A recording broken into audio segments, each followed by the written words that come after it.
small business supporters, I'm Savvy, and today I'm doing a collab with my fellow AuthorTube friend Kat Sperling. Hi everyone, I'm Kat from the channel Kat Sperling Books, and thanks for having me on your channel, Savvy. I'm really excited to be here.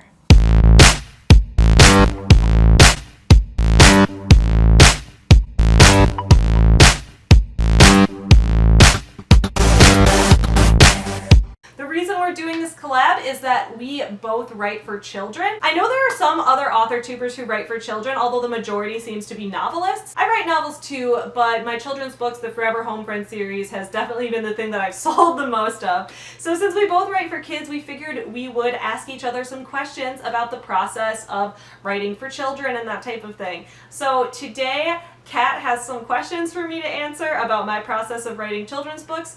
I also have questions to ask Kat, which are going to be on her channel, so please be sure to check out Kat's channel, linked in the description below. Go on over to her channel and check out the interview that I do with her over there to hear about her process writing kids' books as well. My first question is, why do you write for kids? Do you think it's weird to write for children if you don't have any? And I was also wondering if you have gotten any negative responses so far. And also if you think that your answer would be different if you were a man. That's a really interesting question. That's a great question. It has a lot to think about. I guess I get away with it because I don't have kids, but I'm a dog mom. I have a dog, which I know isn't the same as being a parent to a human child, but I write books about dogs, so instead of writing books about actual kids, I'm the dog lady, so I think that might help a little bit. I have tried writing books about human children as well, but haven't ever sold or gotten them published or anything, maybe in the future. So far, no one has judged me for writing for kids when I don't have kids. And that's maybe because I teach kids creative writing workshops, so I do work with kids, so people know that I'm aware of how kids are. I don't know if it would be different if I were a man, because I don't really know how it is right now. I know that sounds weird. I'm just I guess not that aware of what people think of the fact that I write books for kids without having kids. I don't know if people approve of it or dislike it, or if they just don't even notice. I really don't know, so it's kind of hard to say. But thankfully, I really haven't had a problem with that, which I'm grateful for. Do you feel that you have any advantages or disadvantages compared to children's book authors who do have kids? Yes and no. Overall, I feel I don't have a disadvantage in the sense that I also read a lot of kids books. So even though I'm an adult, I read kids books all the time, so I still know the same tone.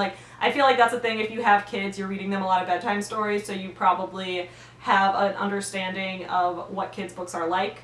But I also have that understanding because I read a lot of them, and I'm friends with a lot of kids book authors, and I go to kids book critique groups and that kind of thing. I would say an advantage that I have is that I have more time to work on the drafting and the production and running a business that has kids books, because I don't have kids.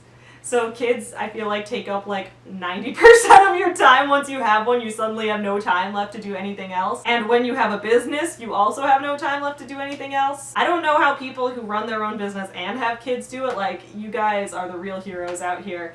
But I think the fact that I don't have kids gives me a lot more time to devote to developing the stories and that kind of thing, so that might be an advantage. Disadvantage would be, I guess, I'm not immediately connected to as many child communities.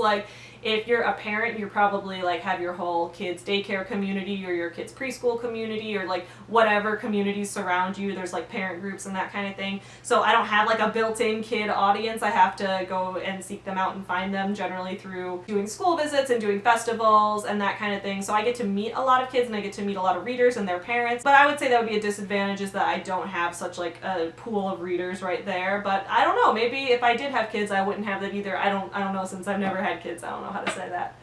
Do you work with beta readers who are children, and if so, where do you find them?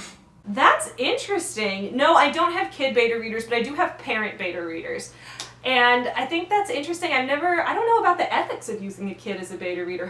Could you even do that? I mean, I guess you could have a casual thing where you just read the story to a kid and see if they like it, which I've probably done that to an extent. But for the most part, I have parent beta readers, so I find a lot of my critique group friends and my AuthorTube friends and friends I have who are book bloggers who also have kids, and I'll often have them read a draft of the book before it releases, or I'll give them an arc to review and that kind of thing. I like to hear a perspective from parents, and those parents will usually read the book to their kids. So in that sense, I guess I do kind of have kid beta readers, in the sense that the parents read them to the kids, and generally in their review they'll be like, my kid thought this about the book. So like, yeah, I have kid beta readers a little bit in that sense, but I don't like seek out like, where can I find kids to read this book, because I feel like when you're looking for the concept of beta readers, it's easier to communicate with another adult who goes through the writing process and similar things like that. So my beta readers are usually adults, but I also do try to have parents read them to know if like this book would resonate well with their kid as a story that they'd like to read them. What's your number one tip for aspiring kids books writers? Don't think it's going to be easy.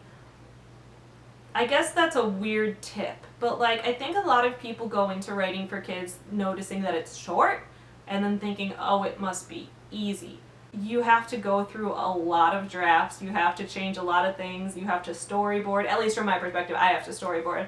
So I think just go into it knowing that there's going to be a lot more to the process than you expect. At least for me, like a big thing was cutting out words. So when you write a novel, obviously if you have a couple extraneous words, I don't mean like typos, I mean extraneous words like you used quickly, you used and then, you should have like a couple times with extra words, that's fine, but like in a kid's book, every word counts, because like you want your book to be tight, you want it to be under 1,000 words, usually in like the 500-ish range, so you need every word to count. You need to advance the plot without any extraneous words at all. You have to figure out what can be told visually in the pictures instead of on the page in the words.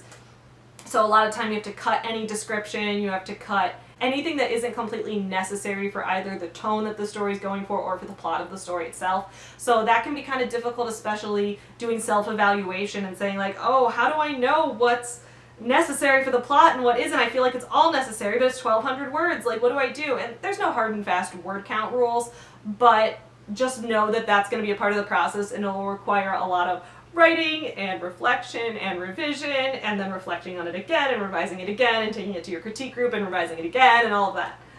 So you write young adult as well, correct? And I've often seen children's books and YA being grouped together as kidlit. So I was wondering what the main differences are in your opinion.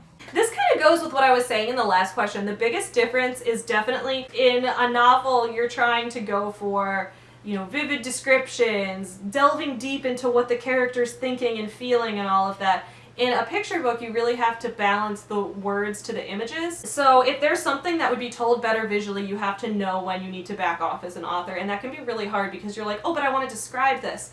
So again, that kind of depends on your publishing path too, because if you're like going through an agent and a big publisher who's assigning you an illustrator, you might not get to work with them, so you might have to just like let the words speak for themselves without knowing exactly what the pictures are going to look like. So that can be really hard. Like with me, I started my own business, so I run the business. I even illustrate some of my own books. So for me, it's easier to be like, okay, I know I don't have to say this because I can just illustrate that, or I can tell the illustrator to put that in there. So that depends on your process, but I'd say that's definitely the hardest part, is balancing the visuals to the text and knowing what goes where, and that's also the biggest difference from writing YA. I have a similar sense of humor in my kids' books and my YA books.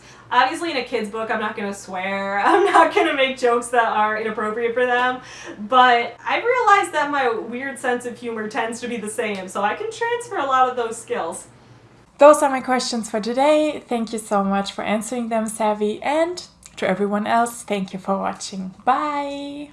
I really hope you guys enjoyed this video. Please remember to leave a like if you enjoyed it. I hope you guys like my t-shirt. This is a picture of Wrigley, the dog that I illustrated in the book Just Me Wrigley, which is part of my Forever Home Friends series. Our stuffed animal line just recently released on August 11th, 2019, so that is so exciting. Those are now available on foreverhomefriends.com, linked in the description below. Don't forget to check it out. We've also got these t-shirts available there, so if you like this t-shirt, that's where you would get it. Thank you guys so much for watching. I hope you enjoyed this. Please let me know in the comments below what you guys think about this process. Do any of you guys write kids books?